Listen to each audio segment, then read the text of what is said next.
Can I paint like a professional? I've always had this unfulfilled dream. When I was younger, I used to get a little jealous of people who could draw or paint. I really wanted to do it, but it just felt impossible.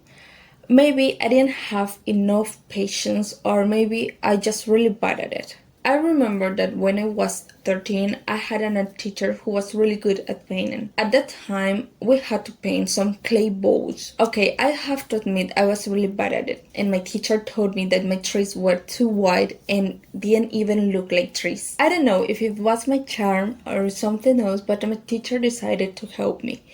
He started painting, and I just watched, trying to learn from him, of course. He did this. Look, they are so beautiful. I helped a little, but my teacher painting the majority part of it. Following his tips, I wanted to do something similar, but this is all I could manage. I ended up giving up because my paintings didn't look the way I wanted, but now I just want to practice a little again. I spent a few minutes drawing this yesterday. I think it's pretty easy for a beginner to try. Alright, let's get started. Okay, this is the picture that I'm gonna to paint. So you can see that all is black and I'm going to paint it black. Okay, I painted everything black, but you can see in the image that it's not exactly black. I think it has a hint of purple. I'm a little nervous because it's my first time painting on a canvas and I didn't want to ruin it. I just started by mixing red and blue to get a perfect shade, trying to match the tone in a reference image.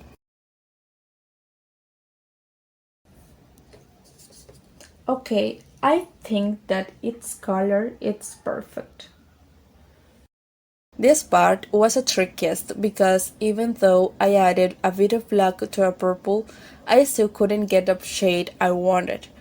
It kept looking too dark, but I decided to trust the process. Now it was time to add color to the cat figure. At this point, I painted more with purple than black so the tones wouldn't look too different. I left the edges unpainted and mixed red with yellow to outline the curve of the cat, creating that glowing effect. As I kept painting, I realized it didn't look quite like the image, so I decided to add some white highlights. Even though I wasn't loving how it was turning out, but I chose to keep trusting the process. To make sure the figure and the background didn't blend together, I only used purple for the cat's ears, chest, and mouth. I got a little stressed because the painting wasn't looking how I wanted, so I decided to continue the next day. This time I came back with more motivation and I started adjusting the background color to show more purple with small hints of black, giving it that universe-like feel. The difference wasn't super visible on camera, but I could tell the black was getting toned down. At this point, my camera battery died, so I had to switch to my phone. Now, I was starting to like how it looked. The shadows were giving the cat more shape. I was a bit nervous about using a brush to paint the cat's whiskers, so I drew them with a pencil instead. But I didn't really like how they looked because they weren't noticeable.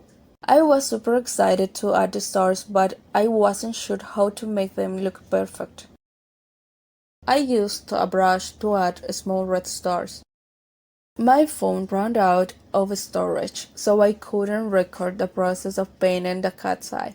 But it was a challenge to get the right details and make it stand out like in the reference. Still, I managed to get it close. I was almost done, but I still wasn't happy with the cat's whiskers. They weren't showing up. On top of that, I noticed I couldn't get a cat's profile right. Instead of looking like a cat, it looked more like a lynx, or even a cat with a human nose. After struggling for a while, I got something close but not quite perfect. Finally, I took the risk and painted the whiskers with a brush and paint. In the end, they didn't turn out too bad, but I still felt a little unsure about the final result. Now it was time to seal it with varnish and complete the little challenge, which fortunately turned out well. And here I am, loving the final result. In the last part, I wrote a small message. This little part of my life I call my universe. I had been thinking about this text throughout the video, dedicating it to my cat who passed away 2 years ago. And here it is, the final result. Honestly, I love it. It turned out even better than I expected. I hope you enjoyed this video. Let me know in the comments what you think of my painting, and don't forget to subscribe and give this video a like. Bye bye!